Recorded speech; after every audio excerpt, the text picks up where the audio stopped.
Ukisoma katika kitabu cha Mwanzo sura ya 12 ule mstari wa kwanza. Ule mstari wa kwanza. Wakati wa Mungu ukifika, Mungu anakuja kwako kabisa. Wakati wa Mungu ukifika, Mungu anakuja kwako.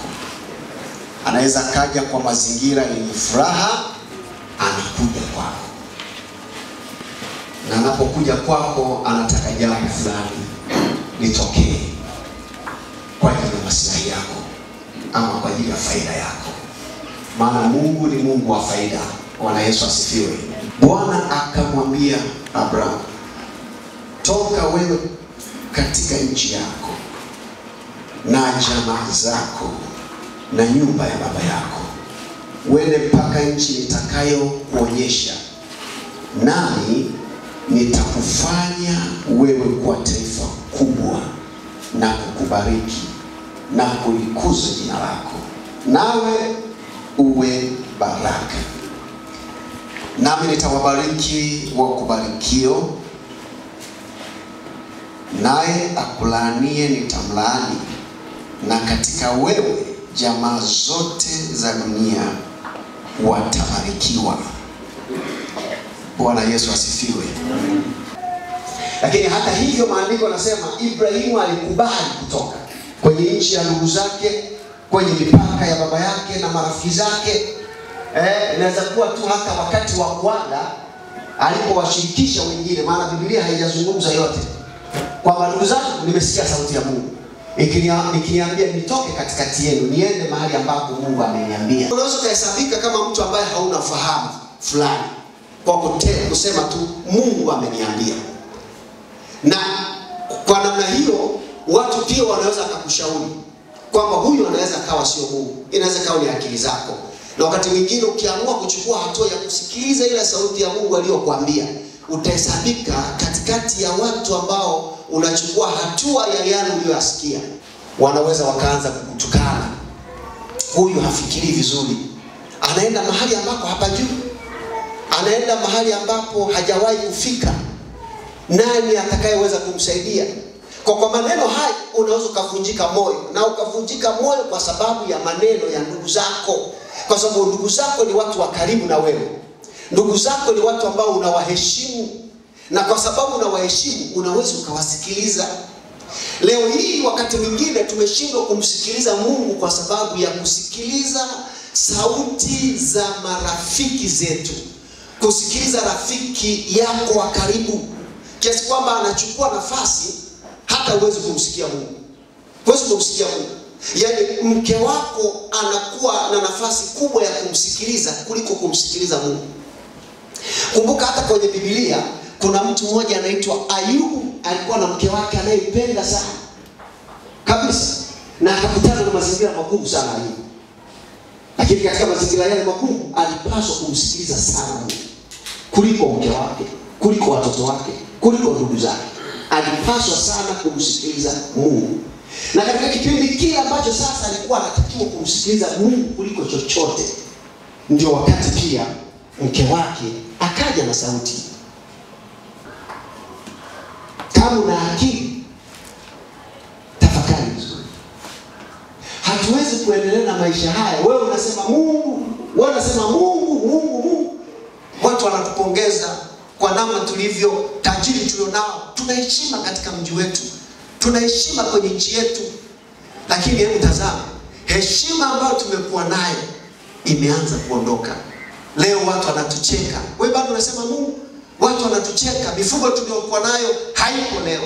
Watoto wetu wazuri tuliokuwa tunawategemea, tunawaona, watu wanatupongeza, leo hawapo. Bado tu Ayubu unasema Mungu. Hapo anaambiwa na mke wake, mtu wa karibu, familia. Ayubu ni mtu wa haki. Biblia inamzungumza ni baba wa haki aliyekuwa anamjua Mungu. Lakini sasa mambo yamegeuka. Sauti tena hasikiki kutoka nje, inasikika hapo nyumbani kwenye ubavu wake. Mungu amempa ubavu, na ubavu ule unaanza kuzungumza. Kufuru Mungu wako. Ayubu angekuwa amembeba Mungu, kama asingekuwa amejizatiti na kusema hata kama sauti zije nyingi kiasi gani siwezi kumkufuru Mungu, kama angekuwa mwepesi angemsikiliza mke wake, angesema ni kweli mke wangu unanipenda, ni kweli unaniwazia mema, hata huyu Mungu ambaye tunamwabudu, huyu Mungu tunayemuita ni kama hajibu, kumsaidia. Bado haikutosha, akasema shetani, naenda kwa Mungu wake anipe kibali. Ilikuwa sio mchezo, ilikuwa ni vita kubwa inayohitaji kumsikia Mungu sana kwenye maisha. Ayubu akasimamia maisha ya kiroho yasiyoweza kupita, akayakataa yale maneno ya mwanamke, akabaki Ayubu na nani? Akabaki Ayubu na Mungu. Inaweza kuwa Ayubu alianza kukaa peke yake, nani wa kumpa chakula, nani wa kumhudumia, hata mke wake sasa ameanza kwenda mbali, atajichua yeye na Mungu wake, akabaki peke yake. Maisha yako ni ya kwako na nani? Na Mungu. Usije ukajidanganya maisha yangu mimi na mama, usije ukajidanganya maisha yangu mimi na mume wangu, usije ukajidanganya maisha yangu mimi na mke wangu. Maisha yako ni ya kwako na Mungu. Mungu ndiye anazungumza na wewe. Mungu ndiye anayezungumza na wewe. Na Mungu akaenda kwa Ibrahimu akamwambia toka katikati ya ndugu zako uende. Hakumwambia nenda na wazazi wako, hakumwambia nenda na sina kina nani. Naweza kuwa nimekusudia kukupa baraka, lakini sitakubariki ukiwa hapa, sitakubariki ukiwa hapa, nitakubariki pale utakapoondoka hapa, nitakubarikia. Sasa ondoka katikati ya ndugu zako. Na Ibrahimu akakubali, akaondoka, akaenda. Tunasoma maandiko, ndivyo ambavyo ahadi ya Mungu ilivyotimia kwa mzee Ibrahimu. Alipotoka katikati ya ndugu zake akaenda kwenye nchi nyingine, huko ndiko Mungu alikombarikia. Bwana asifiwe. Na ukafika wakati wa Mungu kumbariki. Sasa kuna wakati wa kumsikiliza Mungu na usione chochote kinachoweza kutokea kwenye maisha yako. Kinachotakiwa kumsikiliza Mungu amesema nini na kufanya kila alichosema. Usije ukasema na msikiliza Mungu leo na nataka kubarikiwa leo. Baraka zinakuja baada ya utii. Zina wakati wake, zina majira yake. Bwana asifiwe. Zina majira yake. Kuna wakati ambao Mungu amekusudia, huu ndio wakati wako wa kubarikiwa, na ukifika huo wakati wa kubarikiwa utabarikiwa kweli kweli. Maana yake wakati wa kubarikiwa hata macho yako, hata masikio yako yatasikia iko baraka ya Mungu inayoonekana kwa macho. Lakini baraka ya Mungu inaweza ikatembea na wewe, lakini sio katika madhihirisho, wakati wake haujafika. Lakini bado naitwa wewe ni nani? Ni mbarikiwa. Haleluya. Bado utaendelea kuitwa ni mbarikiwa hata kama hujaziona hizo baraka kwa macho, lakini unaitwa mbarikiwa. Kwa Ibrahimu akakubali kutoka kwenye nchi ya ndugu zake, lakini akiitwa mbarikiwa. Kwa kukubali maneno ya Mungu akaenda. Na alipofika huko Mungu alimbariki. Hatuna muda sana wa kusoma maandiko yote vile ambavyo Mungu alifanya kwa Ibrahimu, lakini Mungu alibariki maisha ya Ibrahimu sana. Alibariki maisha ya Ibrahimu sana. Ukimwacha Ibrahimu, Ayubu aliyepata shida ya kutukanwa, ya kutaka kutenganishwa na Mungu wake, bado tunaona Mungu alimbariki Ayubu sana. Si ndio jamani? Kwamba baada ya vitu vyote kuisha, baada ya vitu kwenda, na kwa sababu alisema Mungu wangu sitomwacha. Akabaki na mazingira hayo ya kusema Mungu sitamwacha. Hata kama vitu vinaondoka, lakini Mungu sitamwacha.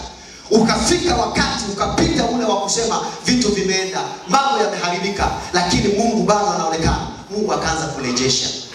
Mungu akaanza kufanya, akaanza kurejesha. Akarejesha watoto, akarejesha mali.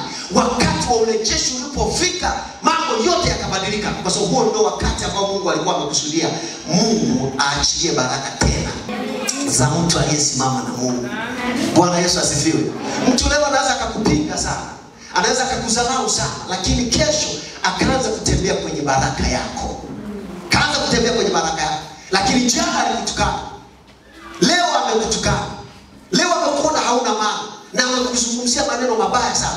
Haijui kesho yako vipi itakavyokuwa, kwa sababu Mungu ni Mungu wa nyakati na anajua majira ya kila mmoja. Leo utaishi maisha haya, lakini maisha hayo hayatakuwepo kesho. Kesho ni maisha mengine. Kwa usizungumze kwa ajili ya kesho, anayejua ni Bwana. Kinachotakiwa hakikisha, hata kama unatukanwa leo, hata kama unadharauliwa leo, simama na Mungu wako leo. Kesho ni kitu kingine. Kesho ni majira mengine. Kesho ni wakati mwingine. Ibrahimu aliposikia akachukua hatua akaondoka, na kweli Mungu akambariki sana kwenye maisha yake. Haleluya. Bwana asifiwe. Ndio, usifikiri, nataka nikwambie mpendwa, Yesu tu peke yake ndiye aliyetubeba. Yesu peke yake tu ndiye aliyetuokoa. Hatujaokolewa na mtu yeyote. Maisha yangu hayajaokolewa na mtu yeyote. Ni Yesu tu peke yake. Ni Yesu tu peke yake. Anaijua kesho yangu. Anaijua maisha yangu. Anajua umilele wa maisha yangu. Naye takiwa kumsikiliza ni yeye. Yeyote anayenishawishi nimwache Mungu.